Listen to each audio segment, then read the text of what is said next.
Hello and welcome to the Wake Up with Gratitude podcast. I'm your host, Julie Boyer, and this morning I am very, very excited to connect with DeeAnne Riendeau. Good morning.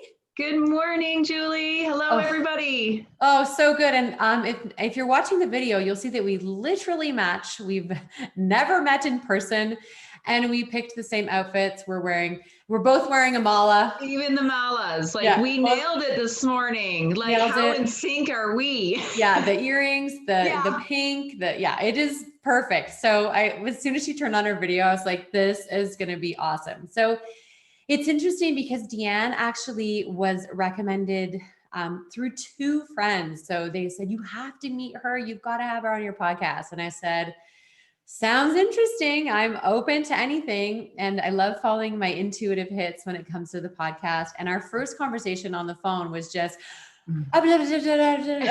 yes.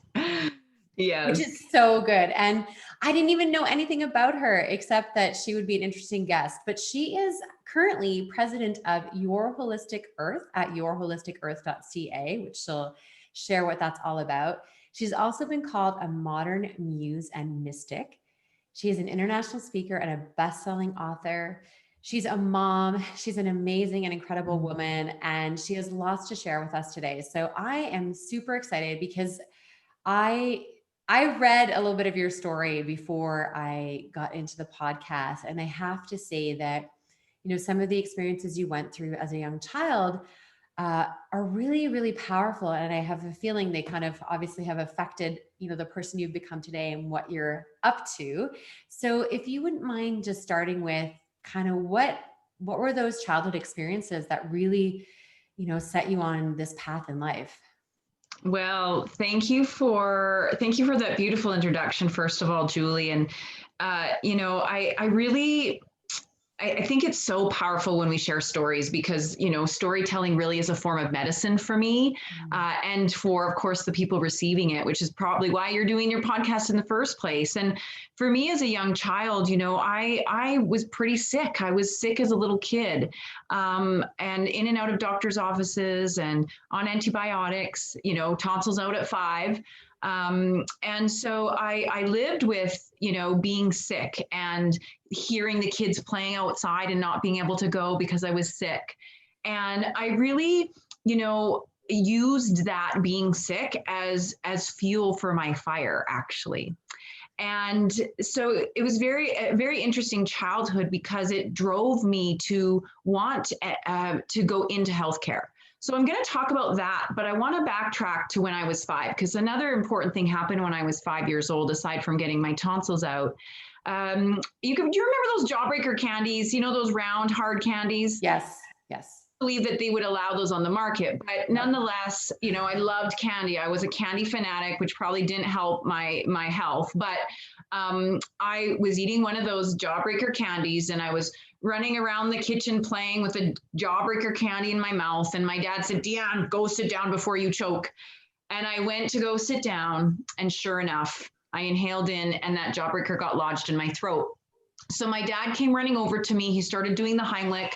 I remember feeling at that age, like I thought my head was going to pop off. Like I literally felt like that was the amount of pressure that my dad was applying. And I was like, this is it, and my dad tried as much as he could and he couldn't get it out. And so I went limp in his arms.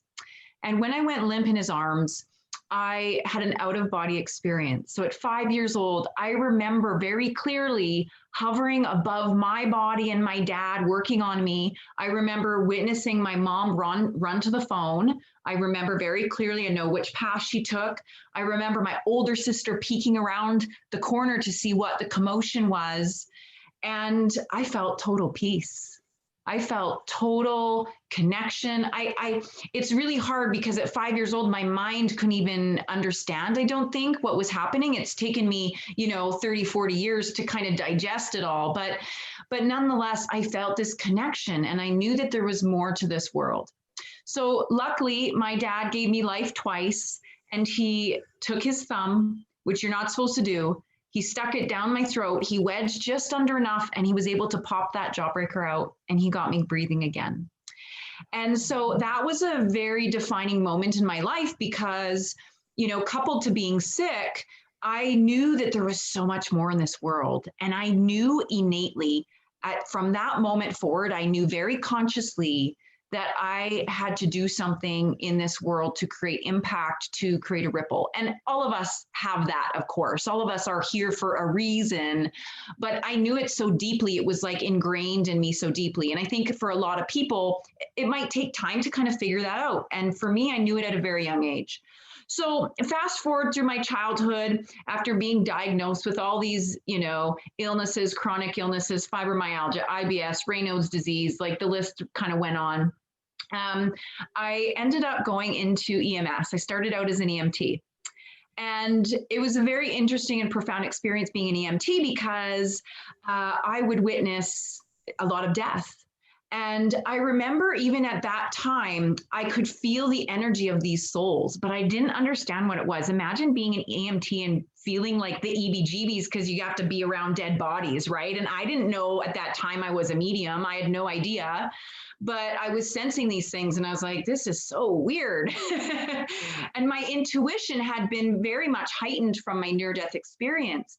So nonetheless, I didn't stay in that field. I went into teaching because I felt like I was on the wrong end of healthcare. I felt like I was getting there too late. I would have calls where I would go and experience people who, you know, who I didn't think should have died, you know, and there was nothing I can do to help them. So I went back into teaching because I felt like I could have a ripple and I could really focus on prevention in that way. But here's the thing. I still hadn't helped myself. I still hadn't done the work that I needed to do to prevent my own sickness. And so I was going through life suffering with these illnesses.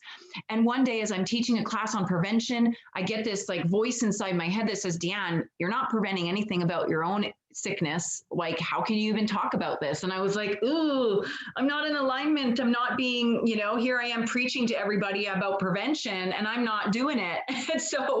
and so that was another key shift for me. And as I went through my life and gained more awareness, I started to put some pieces together. I took a degree in health administration. I started to understand our healthcare system. I started to explore holistic medicine.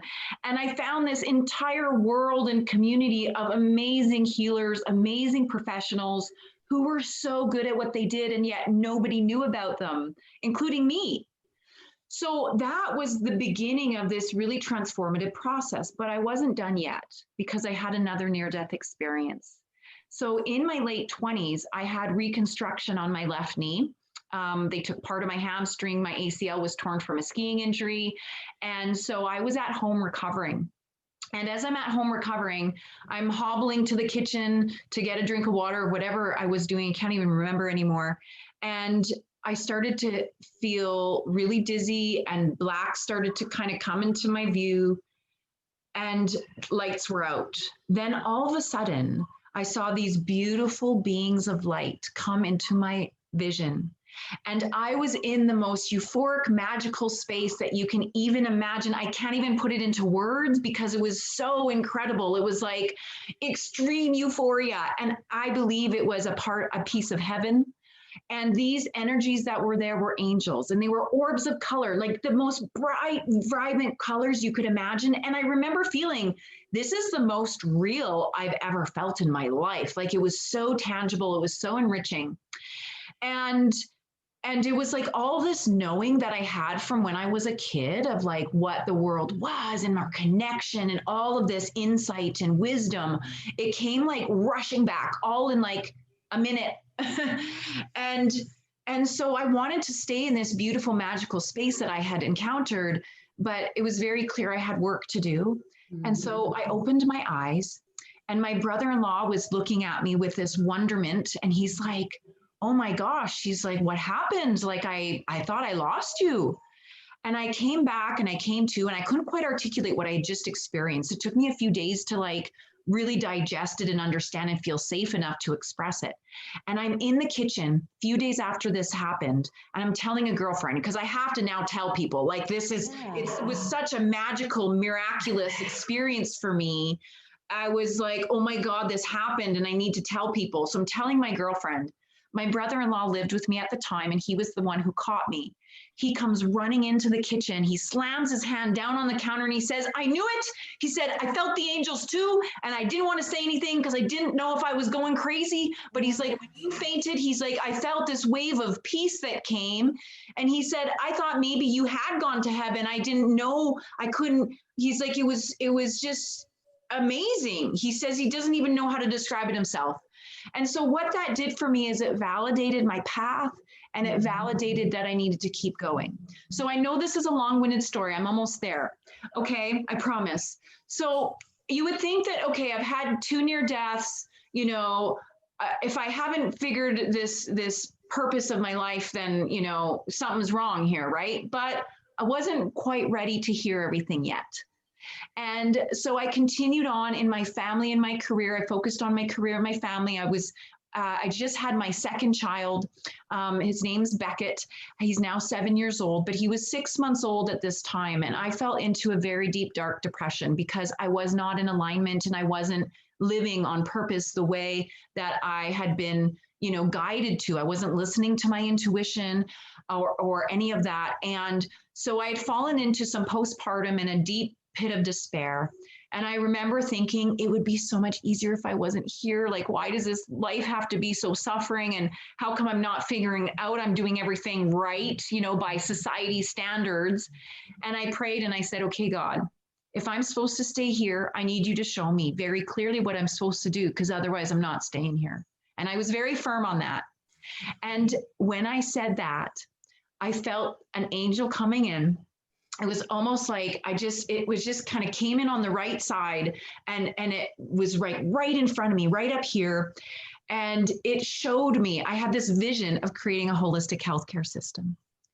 And that was the catalyst for me. That was the day that the door opened for me.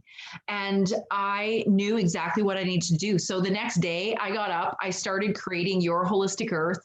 And we've established a system to connect the public with these amazing providers and create this really strong community of healers and like-minded people who believe in a better way of living, who believe in more in this life.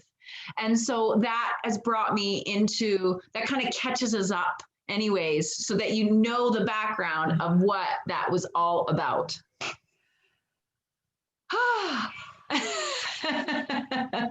I think we need to pause and just like catch our breath after hearing your story. That there were several times in your story where I actually got full body chills. First, thank you. Thank you for being comfortable enough to be authentic and share things that many people would find very uncomfortable to hear, let alone share. And I can tell you've shared your story a number of times because it's become, you know, part of literally your vibration and your energy. It's interesting where we are in the life of the podcast. I think if you had come into my world a year ago, this conversation would probably not have happened, right? The door to the magic, the mystical was only open a teeny tiny crack.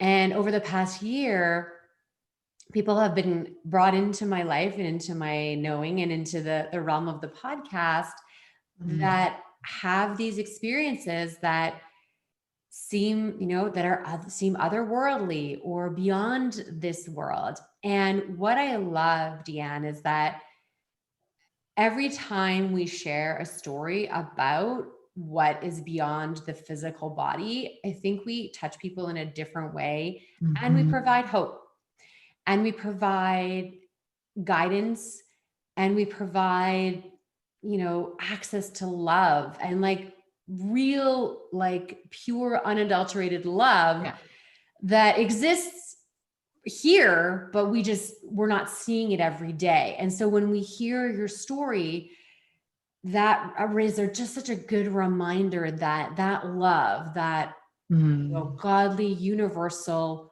love, that energy is always there. We're just not accessing it on a daily basis. So yeah, I love your story, and I appreciate so much that you just gave us your heart and your energy with that. Thank you. Thank you. So Your Holistic Earth, this is a huge project that you've undertaken. So it's been about 7 years? Am I doing the math? Yeah, just coming up to 7 years. Yeah. Okay. So just tell me a little bit about how that works. I know the website is yourholisticearth.ca because you That's are correct. like me, based in Canada.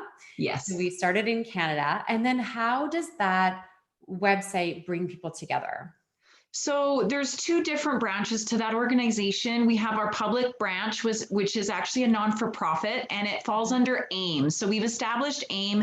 It is the Association for Integrative Medicine and Holistic Healing. And that non-for-profit, the focus there is all around education, resources, and tools for the public. So how can we support the public? How can we help them to expand their understanding of healthcare? Because we have actually a very limited view of healthcare for the most part here. And so how can we show them some different things and give them more freedom of choice? How can we support them financially? So we have subsidy programs and grant funding options and things like that. So a big part of the non-for-profit is really about the public, getting them information, giving them the resources and the tools, and then connecting them with the providers, because there are people out there, unfortunately, because it's a largely unregulated industry, and there are people that say, oh, I'm the best at this, and no, you don't have cancer, but really you do have cancer, and I've seen that happen before. And so unfortunately, holistic has given a little bit of a bad rap in terms of not being legit or not being real. But let me tell you, I can assure you, it's so real. And the healing that I've cured myself of fibromyalgia because of holistic medicine. And that's mind, body, and spirit practices, because we know that on the spiritual level, that if there is something not dealt with or understood, that it manifests in the physical formation, right? Whether that's through cancer or pain or whatever that might be. So we know this to be true, and we're getting more and more information as we continue to evolve and get more technology, and more studies are being done. And so we want to give it some validity and credibility and let people know, like, this is a legit thing. And so a big part of what we do is we source these practitioners. So that's our other branch now. We have a huge database of health providers, of healers, of people who are professionals in their own right, and who do really amazing work. And we vet them and we pre-qualify them. And then the hope is that, of course, someone says, well, DeeAnne, I need help with this, or this is the struggle I have. And then we say, oh, well, we have perfect people for that have dealt with that exact issue before. And it saves people time and energy. I mean, when you're sick and tired, you're sick and tired. The last thing you want to do is figure it out, right? And so our job is to bridge that gap and to make that seamless and to create a system that allows for people to just go and do what they need to do so that they can heal. And so that's essentially what we do. And we help the businesses as well. So we have a whole system and program to help support the businesses, to give them speaking, to give them opportunity, to really lift them up and be that support that they need on the business side. So that's a lot of information, I know, but that is essentially what we do with that organization.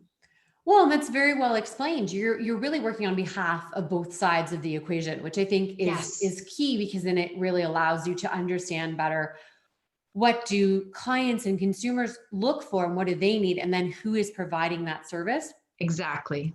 I've been in holistic health for 16 years.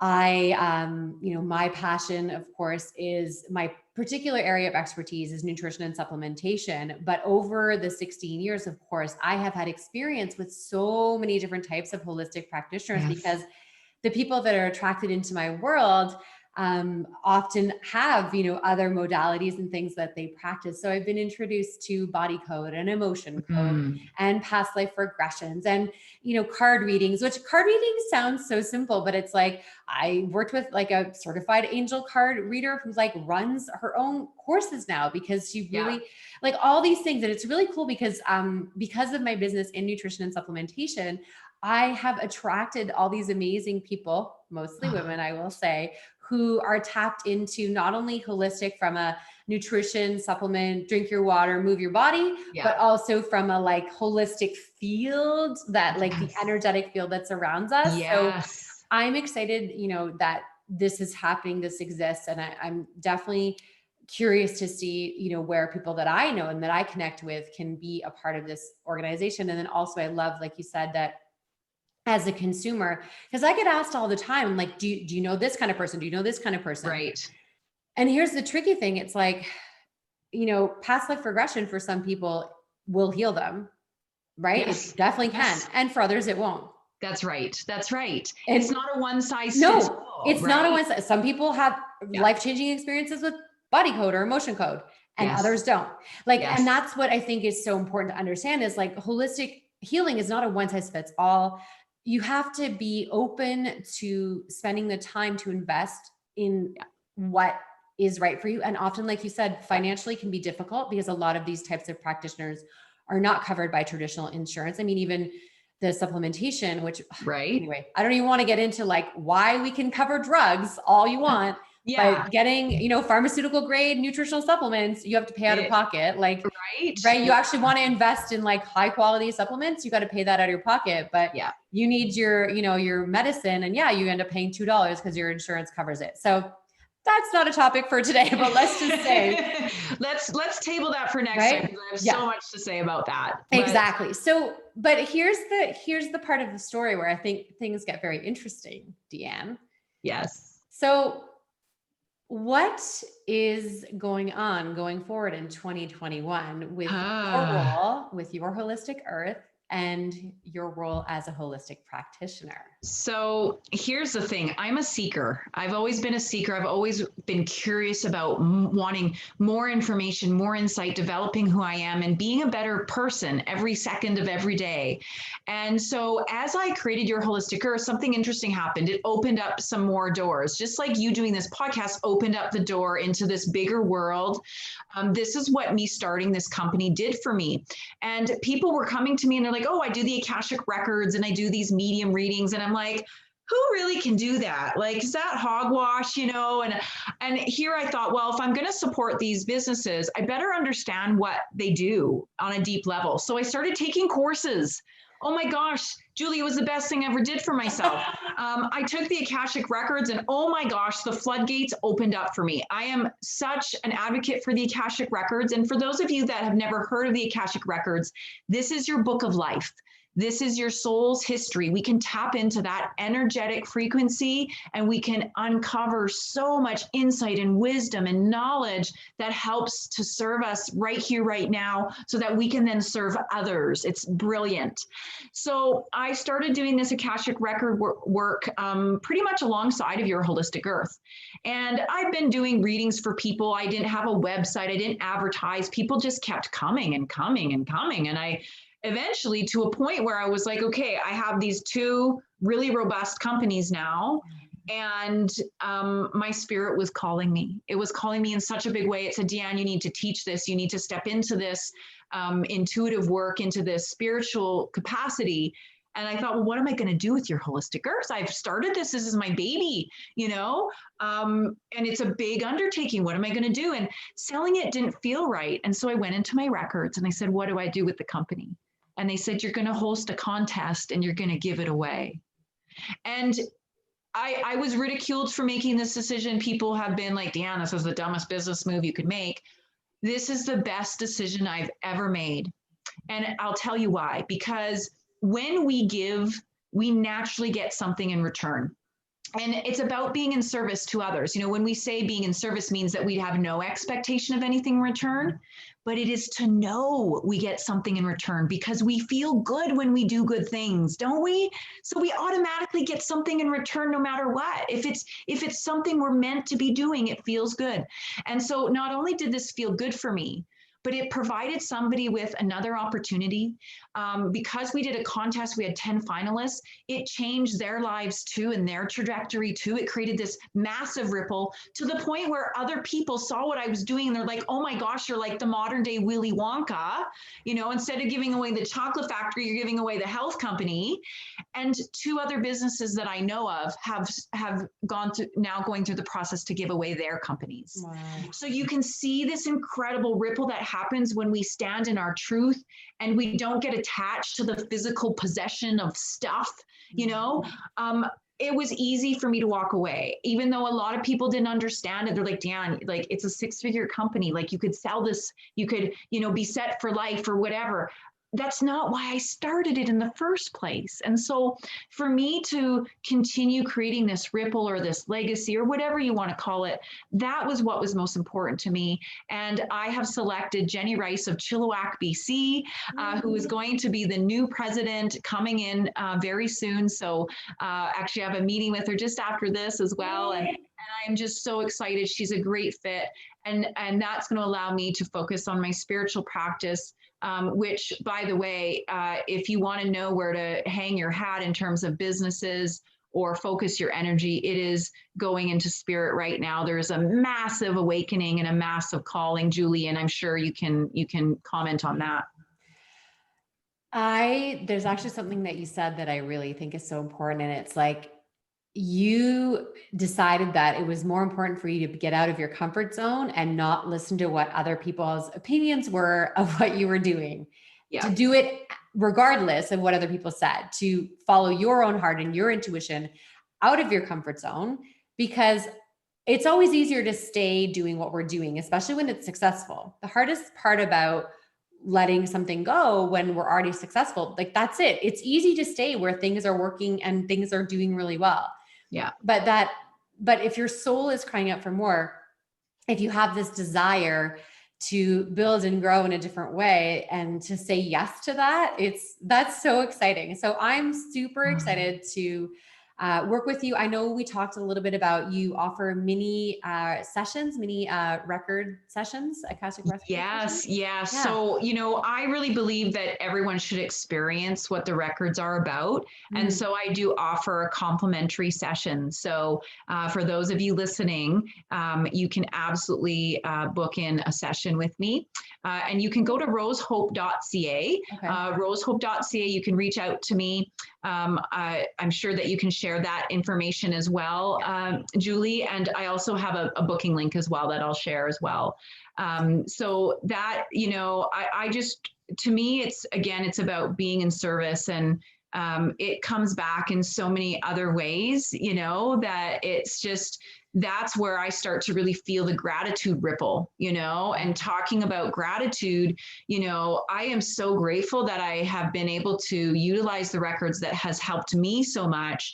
And because of that gratitude, I now just gift that to other people, you know, and allow them to experience it too, because I think that's what really is, you know, you talked about pure love, and we are pure love, and we've just lost our way a little bit. And so now there's this coming back home thing that's happening.